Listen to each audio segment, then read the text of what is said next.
Hi guys, well today we're going to be taking a look at the Deepcool Steam Castle. Now going back a number of weeks ago now, you'll probably have seen the announcement for this new case, and it was released as being based upon a steampunk type design.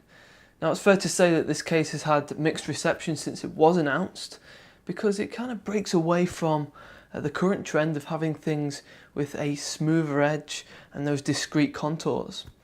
Nevertheless, regardless of this, it's great to see something which is individual and something which brings a unique approach to computer case design.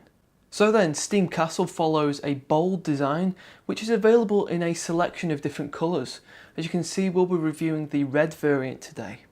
This case can accommodate both micro ATX and mini ITX form factors and comes with a number of interesting features which we'll be exploring throughout the video. So Steam Castle is available to buy now in the US for around $100. In the UK at the moment of kind of producing this video, stock isn't quite there yet, and so we're going to estimate around £70. So whether this case is worth the money is going to be evident as we go throughout the video today.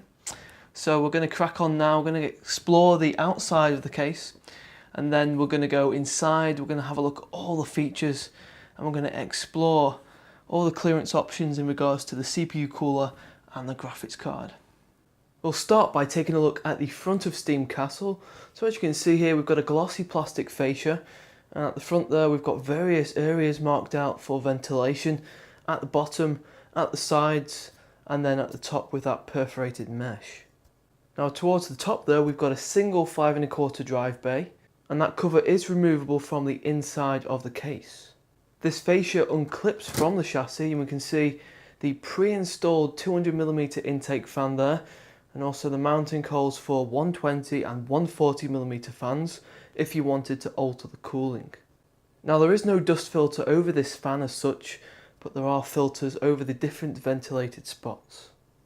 Moving to the top, again we have the plastic fascia which has 4 circular type objects fixed onto the panel. And contrary to first impressions, these 4 objects do not host cooling fans. They are simply outlets for the LEDs.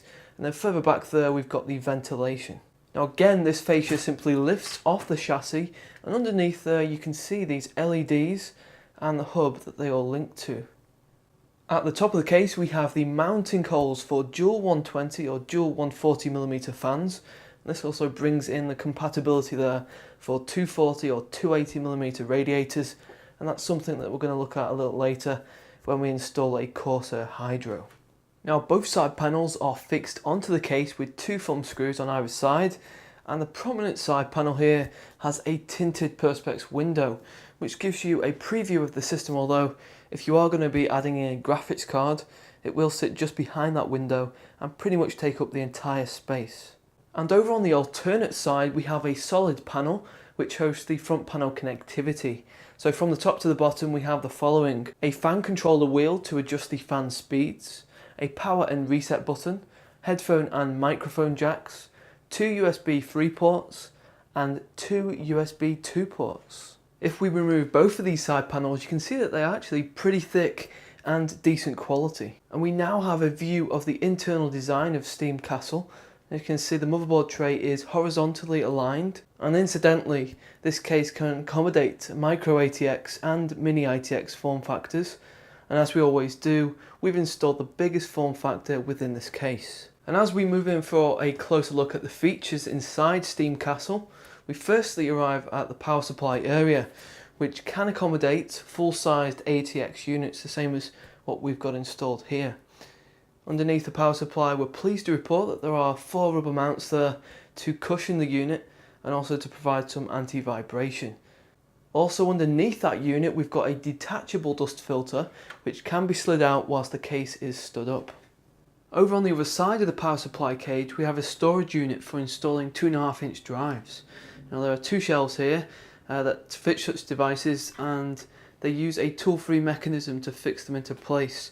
All you've got to do is fit 4 rubber domes and then 4 screws, and this just slides into the cage.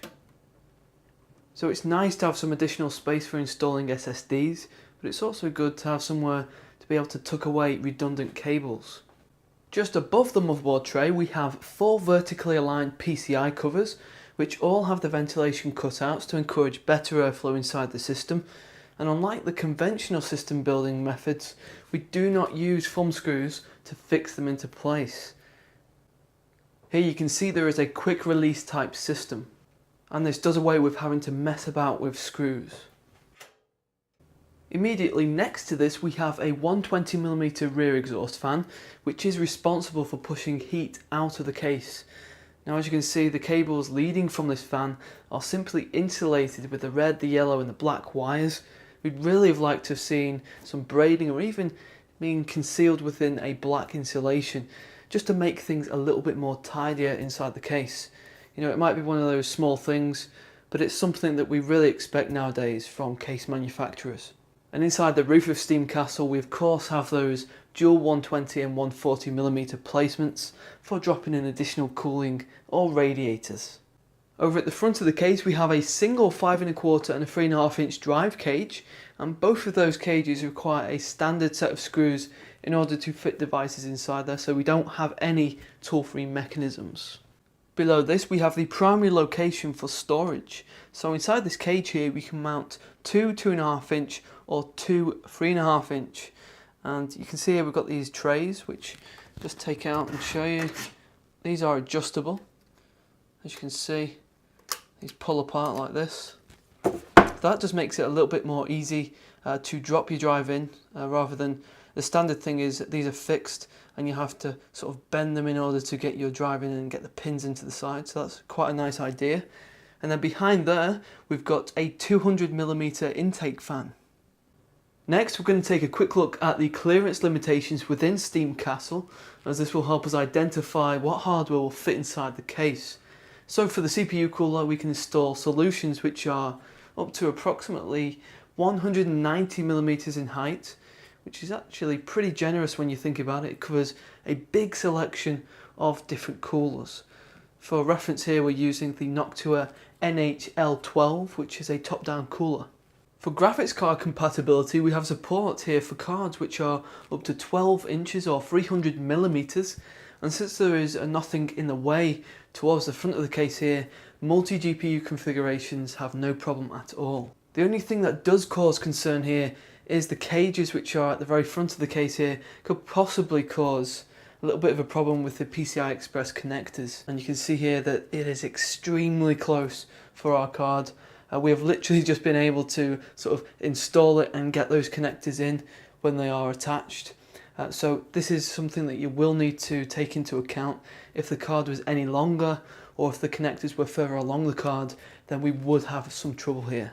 But if you're not interested in having that lower cage installed within the case, then you can actually completely take it out and that will eliminate the issue.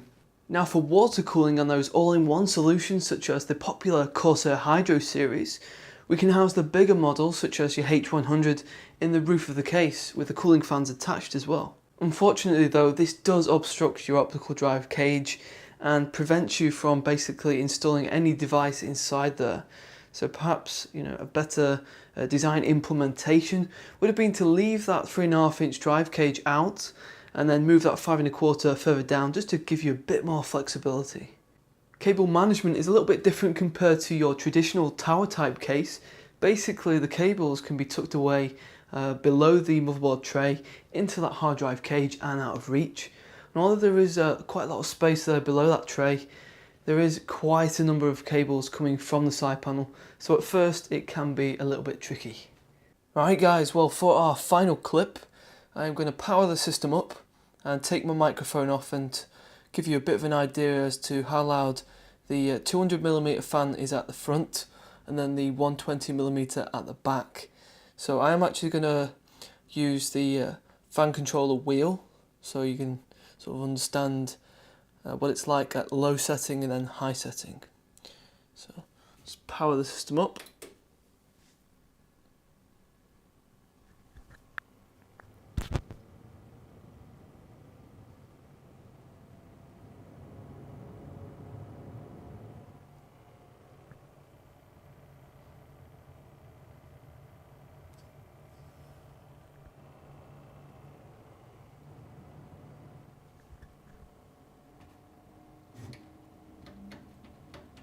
Just turning it up to high speed.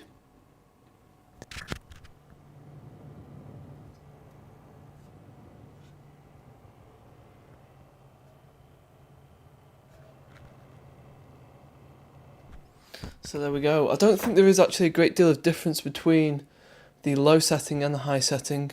There's very little noise difference anyway, so that should give you a bit of an idea as to what to expect. So guys, that's the new Deepcool Steam Castle, a bold and bulky little micro ATX case, which is without a shadow of a doubt one of those Marmite products. You either love it or you hate it. And in terms of the visual appearance, I'm not quite sure where I sit with this one. It certainly is a funky little case, and I can appreciate the appeal with it. It's also great that it's available in such a nice selection of different colours to style it to your own personal preference. So inside we've seen a number of great features that you can take advantage of. The 2 cooling fans, we've got the fan controller for adjusting the speed of those fans.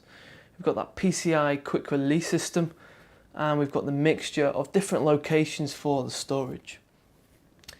So, as we've highlighted, there are a few niggles though with the Steam Castle, compromising on that optical drive bay if you go for the radiator up at the top. And we've also got that issue of the PCI Express connectors possibly being blocked, but you obviously can remove that lower cage if you don't want to use it. So I hope you've enjoyed this video anyway, guys. Let me know what you guys think of this new case. It'd be interesting to see whether you guys like it or whether you hate it. So tell me your thoughts on it, and if you're after the full review, I will drop that in the description. It's going to have all the details there, a bit more like the thermal performance. So thanks for taking your time out to watch this video, guys. Make sure you hit that like button, and I'll see you in the next video.